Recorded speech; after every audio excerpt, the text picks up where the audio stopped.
Olá, Paulo Braz falando e seja muito bem-vindo ao nosso Patas na Estrada. Pegue carona comigo, vamos para mais uma história? Hoje, pessoal, eu vou contar para vocês a respeito de como foi o meu primeiro emprego na medicina veterinária.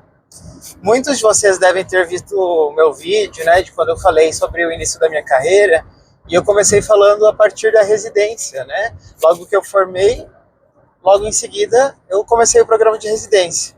Mas eu tive um tempo entre esse término e esse início. Por quê? Porque a residência ela começava em abril. Então até abril eu não tinha nada para fazer. E como eu já queria trabalhar, estava precisando de dinheiro, queria dinheiro, né? Eu falei, vou começar a entregar currículo. E foi o que eu fiz. Então olhem só a minha história. Eu peguei, imprimi meu currículo. Claro, não tinha nada de experiência na medicina veterinária, a não ser os estágios, né, que eu tinha realizado no hospital. Eu realizei estágio no hospital já no primeiro semestre do curso, então eu tinha bastante horas de estágio, né, voltado para a clínica. E então eu decidi que o local mais apropriado para eu começar o meu emprego, o meu trabalho, era na clínica médica de pequenos animais. Muito embora eu tenha prestado residência para anatomia patológica e para patologia clínica, né? E eu acabei fazendo patologia clínica. Mas lá no momento de procurar o emprego, eu me sentia muito mais apto para a clínica do que para a patologia clínica. Fui lá eu, né? Peguei uma pastinha, coloquei meu currículo e saí entregando de clínica em clínica na cidade que eu tinha formado, na cidade que eu estava morando. E, sem exagero, eu acho que eu entreguei em umas 30 clínicas. Tem que tentar, né? Tem que tentar começar.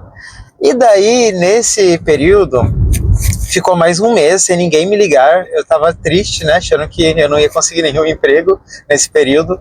Mas me ligaram. Me ligaram uns 30 dias depois, mais ou menos. E, por coincidência, me ligaram em 2 lugares no mesmo dia. Eu falei, não pode ser. Não tinha nada, agora tem 2 para fazer entrevista. Mas tudo bem. E eles tinham marcado no mesmo período, eram bem próximos assim os horários. E como na época eu não tinha carro, eu tinha que ir de ônibus, né? Era muito longe, então eu já estava pensando o que eu ia fazer, qual desculpa que eu ia dar para que desse tudo certo. Fui no primeiro local em que me chamaram, conversei lá, e eu achei muito engraçado. Não vou citar nomes, é claro, do estabelecimento, mas eu cheguei lá, o proprietário da clínica, ele não era veterinário, ele só tinha clínica e ele tinha os veterinários que trabalhavam lá para ele. Gente, na hora ele falou assim, olha, eu sei que você é recém-formado, então eu vou falar alguma coisa para você. Eu sei que eu sei mais do que você sobre veterinária. Então assim, eu sei que você não vai saber aplicar um soro, não vai saber escolher um medicamento. Então assim, quando tiver essas coisas para fazer, você me chama. Eu fiquei pensando, primeiro, quem que esse cara tá achando que eu sou, né? E segundo, como que um cara que não é veterinário se acha apto, mais apto do que alguém que é recém-formado? Eu falei assim, não é possível uma coisa dessa. Mas era o que estava acontecendo. Nisso eu falei, então tá, a gente conversa. Ele fez uma proposta lá de salário. Se eu não me engano, pessoal, era mais ou menos uns R$2.000 que ele tinha me oferecido. E eu falei, tá, então a gente conversa, amanhã a gente conversa melhor. E eu fui correndo lá pro outro local que tinha me chamado. Daí cheguei lá no outro local, os donos da clínica também não eram veterinários, eram só donos de clínica. E daí eu conversei com eles, né? Fizeram entrevista comigo. E eu achei muito legal o tratamento que eles me deram, sabe? Em momento algum, eles me trataram assim como recém-formado. Muito pelo contrário, eles me deram bastante liberdade, sabe? Falaram, olha, aqui você vai ser o responsável. Se você quiser fazer isso, você faz. Se quiser fazer aquilo, você faz. Mas eu tenho outros veterinários também, então se você não se sentir apto para alguma coisa, você pede ajuda, né? Sim, foi totalmente diferente o tratamento. Porém, o salário era menor. Se no outro ia pagar uns 2.000, no outro, gente, eles me ofereceram um salário mínimo. Um salário mínimo. Daí eu fiquei pensando, falei, nossa, eu não acredito que eu me formei para ganhar um salário mínimo. Fiquei 5 anos estudando desse tanto para ganhar um salário mínimo. Então eu respirei, conversei com eles, daí fiz uma contraproposta, daí eles falaram que ia pensar e eles acabaram aceitando minha contraproposta, o que me deixou bem feliz. Então, qual que era o problema? Não que isso fosse um problema, né? Mas lá, nesse local que eu trabalhei, o veterinário, os veterinários, né? Era eu e mais uma veterinária e um RT, que ia lá de vez em quando. Eu e essa veterinária, a gente tinha que fazer de tudo. E claro que eu fazia muito mais do que ela, né? Porque ela já estava lá há mais tempo. Então, por exemplo, eu chegava, tinha que ajeitar as prateleiras, lá também era pet shop, então eu tinha que conferir produto, chegava produto, tinha que lançar no sistema, colocar preço, colocar rótulo, eu tinha que lançar no sistema o que estava saindo, o que estava entrando. Então, assim, além do serviço veterinário, eu tinha que fazer todo o serviço do pet shop também. E eu acho que tinha mais serviço no pet shop do que no próprio estabelecimento veterinário, que não era muito foco deles, sabe? Não era nem clínica, era consultório que eles tinham. Eu tinha o consultório, o pet shop e o banho em tosa. Então, no banho em tosa eu nem entrava, né? Não tinha nada para fazer lá. Mas no pet shop e no consultório, daí sim, né? Então, tinha que receber os clientes, fazer venda, né? Fazer venda de produtos de pet shop, tipo roupinha. E tinha meta, sabe? Como era um pet shop meio chique, assim, ele tinha boutique e tudo mais, as roupas dos animais, elas eram todas de marca. E daí eu lembro a primeira vez até que chegou um cliente para atender especificamente o pet shop, né? E essa tutora queria comprar roupinha. Daí ela chegou e falou assim: eu quero ver as roupinhas da marca X. E falou lá o nome da marca. Daí eu nem sabia quais eram as marcas, né? Tinha acabado de chegar. E os meus cachorros, os cachorros que eu tive na minha vida, eles nunca usaram roupa, sabe? Porque sempre foram cachorros grandes. E eu sempre morei em cidades que não precisavam usar roupa. Os cachorros, né? Então, eu nunca liguei muito pra isso. E mesmo se ligasse, também não ia comprar roupa de marca, com certeza. Não, nem eu uso roupa de marca. Daí, tá, fui lá e fui mostrar pra ela as roupas dessa marca específica que ela tinha pedido. E daí a mulher falou assim: o quê? Essa é a coleção passada, eu quero as roupas da nova coleção. Ai, meu queixo caiu. Eu falei assim: nossa, nem sabia que tinha coleção de roupa de cachorro. Pra mim era só roupa de cachorro mesmo, pronto. Daí eu procurei outras roupinhas pra ver se tinha, né? Alguma coleção, roupinha da coleção nova que ela queria. E tinha. Daí vendi, fiquei bem feliz, né? Minha primeira venda. Mas também tinha algumas coisas que eu não gostava. Então, assim, quando eu fazia consulta no consultório, ia lá, fazia atendimento. E daí, na hora que eu saía, os donos, eles ficavam lá o dia inteiro, no pet shop, né? Quando não era um, era o outro. Às vezes estavam os dois, mas pelo menos algum deles sempre estava lá. E daí, quando eu saía do consultório, um dos dois já vinha direto em mim perguntar: Paulo, que doença que ele tem? O que é? O que é? E daí, assim, no começo eu falava, sabe? É essa doença, X. E daí, eu fazia a prescrição, daí como lá tinha farmácia, né? Eu fazia a receita, muitas vezes, né? Entregava para eles, por quê? Porque lá nessa farmacinha não tinha todos os medicamentos que às vezes eu gostaria de dar, né? Para aquele animal. Eu levava cada xingão que eles falavam: você tem que vender o que está na nossa prateleira. Só que assim, se eu tinha que prescrever um antibiótico, o princípio ativo não tinha lá, tinha outro, eu não ia vender o outro, né? E eles ficavam possessos da vida. Falavam: não, tem que vender o que tá aqui. Daí eu falei: olha, então tem que comprar mais remédio. Eles: não, mas se compra daí não sai. Eu fazer o quê, né? E daí eu achei que eu fosse ser demitido por conta disso. E eu era meio topetudo, assim, sabe? Então eu não aceitava que mexessem na minha prescrição.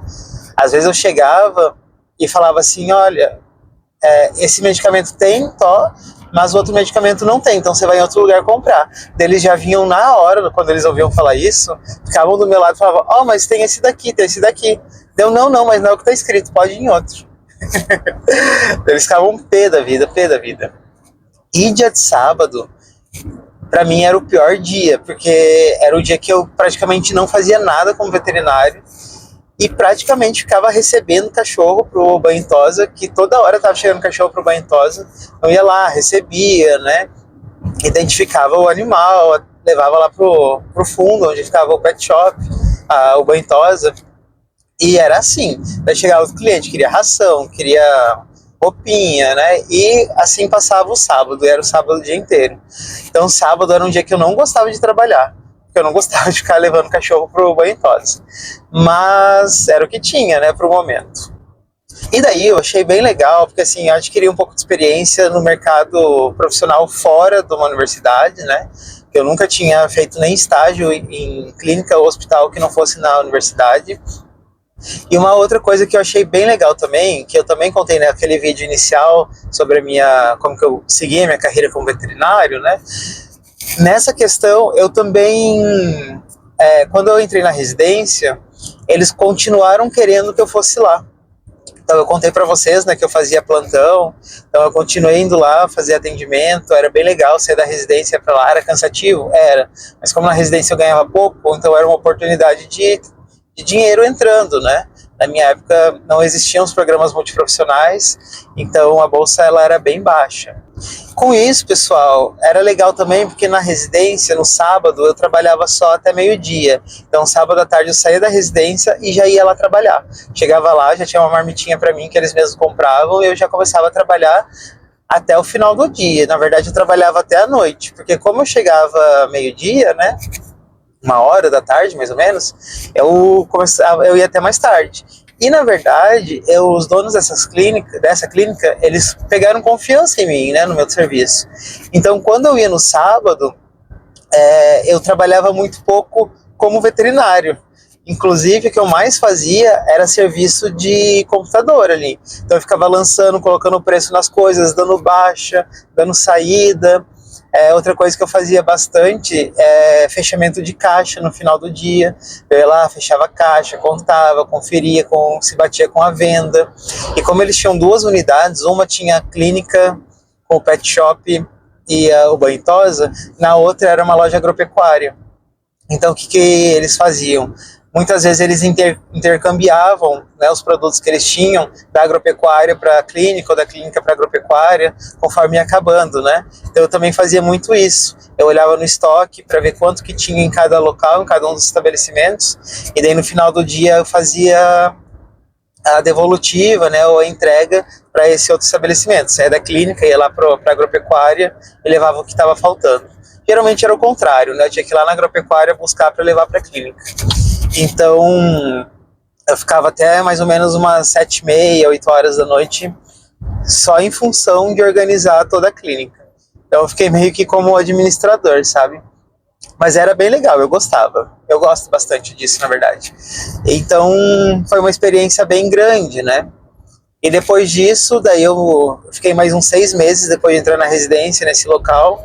Daí eu não estava mais aguentando conciliar a residência com esse emprego, né? Porque era muito intenso, porque todos os dias eu saía de lá da residência e eu ainda ia trabalhar nessa clínica, e daí nos sábados a mesma coisa, né? Então eu já estava bem desgastado. Então eu resolvi sair. Eles pediram para eu ficar, outras vezes, às vezes aleatoriamente, eles falavam: Paulo, vem fazer uma diária aqui, vem só hoje. E às vezes eu ia, porque eu estava precisando de dinheiro. Mas eu fui me afastando cada vez mais, né? Mas foi uma baita de uma oportunidade, aprendi muito, vi muitas coisas que eu não concordava, e eu sabia que se um dia eu tivesse clínica não seria daquele jeito, né?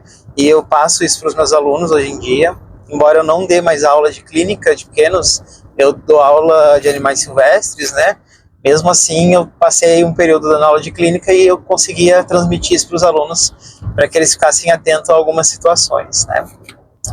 Então, pessoal, era isso. Espero que vocês tenham gostado da minha experiência. Acredito que muitos de vocês vão passar por coisas muito parecidas. Alguns de vocês vão fugir disso, e fujam mesmo. Se você não gostar, tem que sair, tem que ir para um lugar que se identifica.